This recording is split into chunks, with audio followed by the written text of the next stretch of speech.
Bem, Canta, a gente tem mais uma pergunta aqui. Vamos lá, né? Como exercer o dom profético no corpo sem atrapalhar o que Deus está fazendo? Cara, então, o dom profético, na verdade, não deveria atrapalhar, né? Porque se a gente entende 1 Coríntios 14, ele nos dá um norte que é o dom da profecia, ela vem para edificar, consolar e exortar. Então, um dom de profecia que não está edificando, na verdade, ele não é um dom de profecia, entende? Então, porque o fundamento e o norte da profecia é a edificação, né?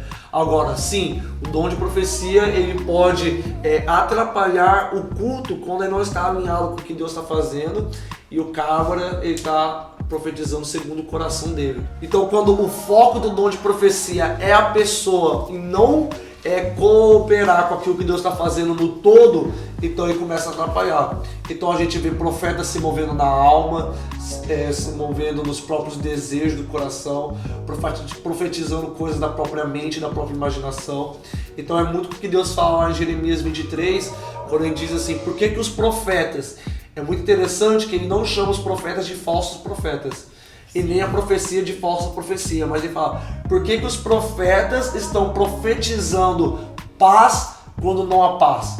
Então esses profetas estavam gerando confusão. Por quê? Porque eles não estavam profetizando segundo o coração de Deus. Então um dom de profecia, ele atrapalha quando ele não profetiza para edificação e ele não profetiza segundo o coração de Deus. Então ele profetiza para si mesmo, para a própria glória, para o próprio ego, para que ele seja o centro da profecia. E não edifica a igreja. E não edifica a igreja, ele não traz edificação, ele só traz confusão. Porque como é que, vamos supor, no meio do culto, Deus está fazendo algo, ou não precisa ser no culto, mas vamos falar do culto.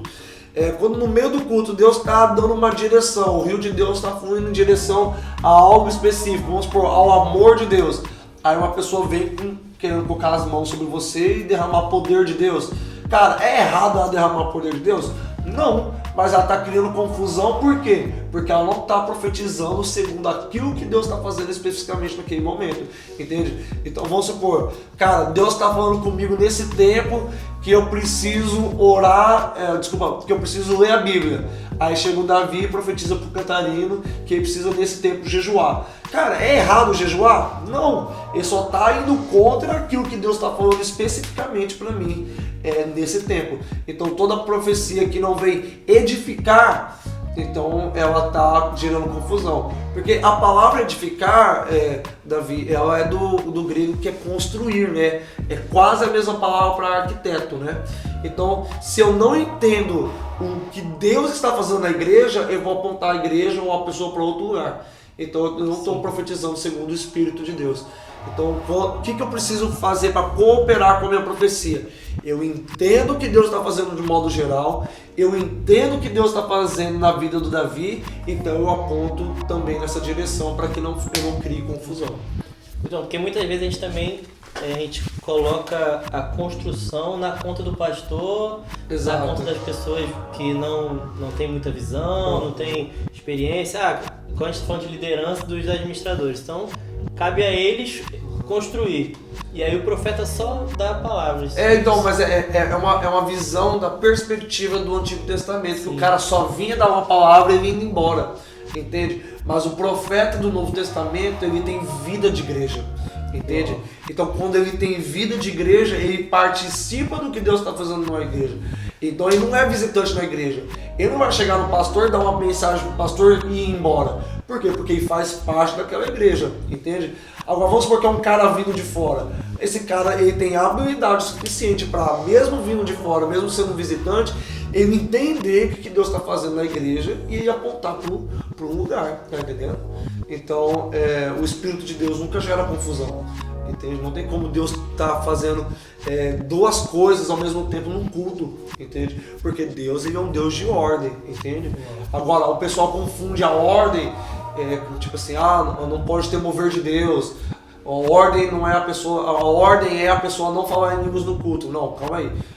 A ordem em primeiro lugar, exato. A ordem em primeiro lugar ela é de Deus, então Deus estabelece a ordem. Então o profeta ou aquele que profetiza, porque são duas coisas diferentes, e você que está assistindo, por favor, vá lá no podcast do One Sounds e assiste o podcast Profetas e Profecias, que a gente está falando de tudo isso. Mas existe uma grande diferença, né? Nem todos aqueles que profetizam são profetas, né? Então, o profeta ou aquele que profetiza, ele precisa concordar com o que Deus está falando ou fazendo na igreja, senão ele vai gerar uma confusão, entende? Igual quando a Bíblia fala sobre o culto racional, a gente racionaliza, igual você está falando aí do sacrifício agradável, né? A gente tende a racionalizar segundo a nossa perspectiva. Só que o que Paulo está falando se apresente como sacrifício agradável a Deus e deixa ele fazer racionalmente como ele está vendo, né? Então, a galera entende que um culto racional, ele é um culto sem emoção, ou é um culto que é organizado segundo o padrão do homem, mas o culto racional é um culto com entendimento. Então o Espírito Santo pode fazer uma bagunça na igreja, e se a igreja entender o que Deus fez, então foi um culto racional, mesmo tendo emoção. Eu não falo que um culto emocional é um culto de Deus, né? Mas tudo aquilo de Deus que promove entendimento mais profundo de quem Ele é e da vontade dele, então é um culto racional. Racional não é um culto tipo assim, todo mundo sentadinho, bonitinho, né? Um culto pode ser muito eufórico ou não, mas se produz entendimento, é um culto racional. É um culto que tem ordem. Cara, muito bom porque isso tem muito a ver com a segunda pergunta agora, né? A segunda pergunta é passos práticos para cooperar na edificação da igreja com o uso do profético, né? Ou seja, como a gente... É muito o que você está falando, né? Como a gente faz parte do que Deus está fazendo na igreja com o dom de profecia. Cara, a gente precisa entender exatamente o que eu estava falando, né? O dom da profecia, ele vem para edificar, ele vem para cooperar com aquilo que Deus está fazendo numa igreja, né? Então, eu acho que o primeiro passo é eu ter uma revelação do que Jesus está fazendo numa igreja específica, né? Existe uma revelação geral para todas as igrejas, que é a revelação bíblica, né? Mas Jesus em Apocalipse deu uma revelação diferente de Éfeso para a Odisseia, né? Então, vamos supor, estou na igreja One. Cara, o que eu, como um cara que tem um dom de profecia, eu posso cooperar com a igreja One? Eu entendo, eu tenho uma revelação do coração de Jesus, eu entendo o que Jesus está fazendo na igreja One e eu vou continuar dando direções, apontamentos, palavras proféticas, visões, sonhos, ministrando conforme aquilo que Deus já está fazendo. Então eu quero cooperar com aquilo que Deus está fazendo. E algumas pessoas devem estar pensando assim, mas Deus não está fazendo alguma coisa em todas as igrejas. Cara, se Jesus é pastor de uma igreja, seja ela tradicional, avivada, pentecostal, seja lá o que for, então Deus está fazendo alguma coisa, entende? Então Deus está fazendo alguma coisa em todas as igrejas que são de Jesus. E as igrejas de Jesus não são só as igrejas avivadas, entende? Então eu entendo o que Jesus está fazendo nessa igreja aqui. Cara, é isso que Jesus está fazendo. Então vamos apontar para esse lugar, vamos continuar profetizando nesse lugar, continuar edificando nesse lugar. Agora, eu acho que um segundo prático que ele é muito eficaz é eu aproximar da liderança da igreja para ganhar o coração dela. Entende? O Davi é meu pastor e eu tenho um dom de profecias na igreja. Então eu aproximo do Davi para eu ter o coração dele e ele ter o meu coração. Porque o que acontece é que as pessoas ainda com uma visão deturpada do Antigo Testamento, elas entendem o profeta como um cara histérico, esquisito, que não sabe se relacionar. Mas na verdade o profeta da nova aliança ele foi dado para um relacionamento com a igreja e com o presbitério. É por isso que quando o Ágabo ele desce com a profecia, ele se apresenta ao presbitério, ele se apresenta a Paulo, ele se apresenta a Pedro, ele se apresenta ao governo da igreja. Então se alguém que tem uma profecia sobre uma igreja, ele quer continuar cooperando com a igreja e não atrapalhar, cara, ganhe o coração do seu pastor. Tenha relacionamento com ele, porque dessa forma você vai construir algo, você vai conhecer o que está no coração dele, você não vai vir como um profeta que vem acusar e só apontar os erros, você vai saber o que o seu pastor está sonhando com a igreja, o que ele está pensando dos planos para um discípulo ou para algum membro. Então, quando os corações se aproximam, e essa é a função da profecia no Novo Testamento, que Malaquias 4, 6, que é, e Elias virá e ele converterá o coração dos pais aos filhos, né? Então a gente fala assim, Elias na antiga aliança ele matou os profetas de Baal, mas até Elias na nova aliança ele é um reconciliador, algo que ele não fez na antiga, né? Então o que a gente precisa fazer com os profetas e os pastores? Aproximar o coração deles, para que um tenha o coração do outro e eles não fiquem se acusando e o ministério deles ficam se contrapondo ou indo em direções opostas, né? Quando o coração é colocado na mesa em relacionamento, então essas pessoas elas constroem juntos. Canta a última pra gente fechar aqui. Tá acabando, mas vai ter mais. Vai ter uma segunda edição aí com o canto que tá muito bom. Eu tô gostando muito, ficaria aqui várias perguntas. Vamos lá, de forma prática, como o dom profético está ligado à volta de Jesus? Nossa, cara, eu acho que tem, assim, sem dom de profecia, eu acho que a gente nem chega nos últimos dias, né? Porque é o que fala lá em Provérbios. O povo sem profecia, ele se corrompe. Agora, imagina sem profecia no meio da tribulação ou nos últimos dias. Cara, ele se corrompe de verdade, né? Então o dom profético ele é vital na igreja, né? Em qualquer igreja, em qualquer tempo, mas principalmente nos últimos dias, né? Porque a gente olha para Mateus 25 e a gente vê a urgência da noiva ser pura, né? Então para os últimos dias o clamor do profeta ou do dom da profecia precisa ser por santidade, né? Por uma separação alta a Deus, onde a gente se envolve com pureza, a gente se envolve com santidade. E não só por causa dos fins dos tempos, porque essa é uma necessidade desde sempre, mas a gente precisa entender que nos últimos dias existiam virgens, né? E elas eram virgens porque elas eram puras e elas eram santas. E os profetas e aqueles que têm dom de profecia, eles são amigos de Deus, né? A gente vê isso prefigurado em João, né? João apóstolo, né? Então ele é um amigo do noivo, né? Então ele é o cara que sempre está clamando para que a noiva ela seja íntima, né? E na verdade o profeta está sempre clamando para que a igreja se torne noiva, né? Ela entre num relacionamento de casamento com Jesus, né? Porque Jesus não vem buscar apenas uma igreja, ele vem buscar uma noiva. Então o profeta ele faz com que a igreja transicione de uma mentalidade de ser igreja para ser uma mentalidade de que alguém está se preparando para os últimos dias, né? Então ele se prepara com santidade. O profeta alerta a igreja para se preparar com santidade, porque ela precisa ser uma virgem, e alerta a igreja para se preparar com óleo, porque ela precisa ser íntima. Mas ela também alerta a igreja com ensino.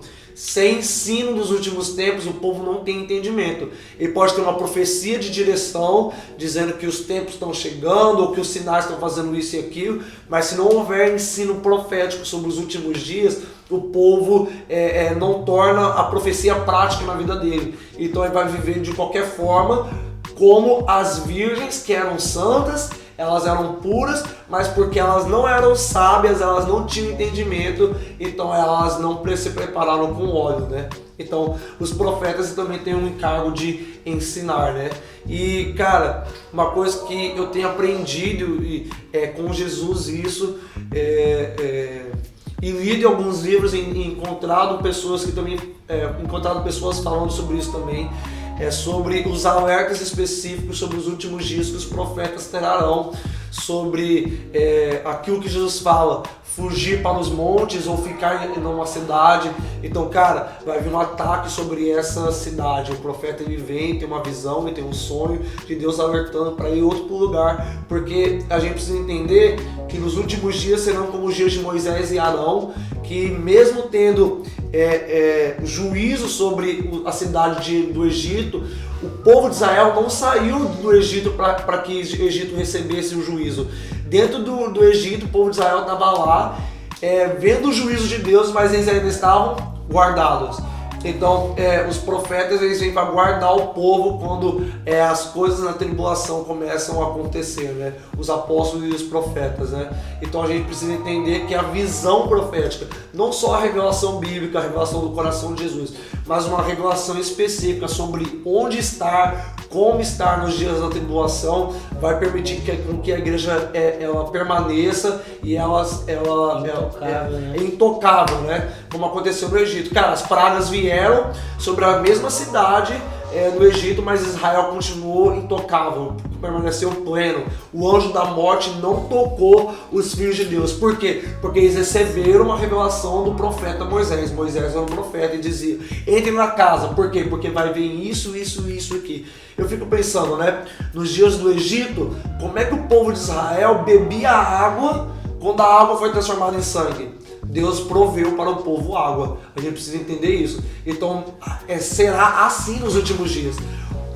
Apóstolos, profetas, pastores, qualquer encargo dos ministérios, eles carregarão sinais e maravilhas para eles liberar o juízo de Deus, mas também protegerem o povo e prover para o povo. Então eu acredito muito nisso nos últimos dias, no final dos tempos.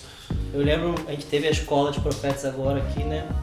E isso me marcou muito quando você falou sobre o profeta não ser alguém que apenas traz uma mensagem, mas alguém que traz vida a isso, né? E quando você falou, eu lembrei muito dos últimos dias também, que a igreja sabe, né? Todos sabemos que Jesus voltará, né? Isso é uma premissa cristã, né? Isso independente de denominação ou de crença, dentro do cristianismo a gente tem a certeza que Jesus voltará. E o profeta eu vejo muito assim também, aquele que vai trazer vida, né? Exato. Não esmoreça. Exato, encorajamento, né? Onde entra a palavra de exortação, né? A palavra exortar em 1 Coríntios 14, ela é energizar, né? Então as pessoas só entendem exortar como corrigir, alinhar, mas a palavra exortar também vem para encorajar, né? E aí exatamente o que você está falando, não esmoreçam. Não desanimem, Jesus está voltando, então se mantenham vigias, se mantenham atentos, porque o noivo está vindo, né? Um profeta de verdade, ele sempre vai profetizar sobre a volta de Jesus, porque é isso que o Espírito e a noiva dizem: vem Jesus, né? Então, um profeta que não tem um clamor de Maranata, eu desconheço, sabe? Eu desconfio muito desse ministério profético, porque é a primeira coisa que o Espírito está falando sobre Jesus, vem Jesus, Maranata. Então, um profeta que não aponta para os últimos dias ou para a volta de Jesus, eu desconfio no ministério profético dele. Bem, pessoal, então acabou mais um Ask One aqui. Obrigado, Canta, foi um prazer ter você. Foi muito aqui. bom, mano, foi muito divertido, foi muito legal. gostoso. Foi muito bom, espero que ele venha de novo. Cara, eu só venho onde eu sou convidado, cara. Que eu esteja aqui de novo. Então, pra mim foi muito bom. Então é isso, pessoal, lembrem aí de curtir, compartilhar, coloque aí nos comentários quem você quer ver no próximo Ask One, tá bom? E é isso, gente. Manda isso pros seus aí, gente. amigos. Valeu. Segue a gente lá no Instagram. Manda pros seus amigos, pro seu familiar. Deixa esse vídeo edificar aí quem Jesus colocar no seu coração. Uma comida. Picanha. Um filme. Tarantino. Um amor. Priscila. Um livro. João. Uma igreja. Juan. Um gordinho. Davi. Aê!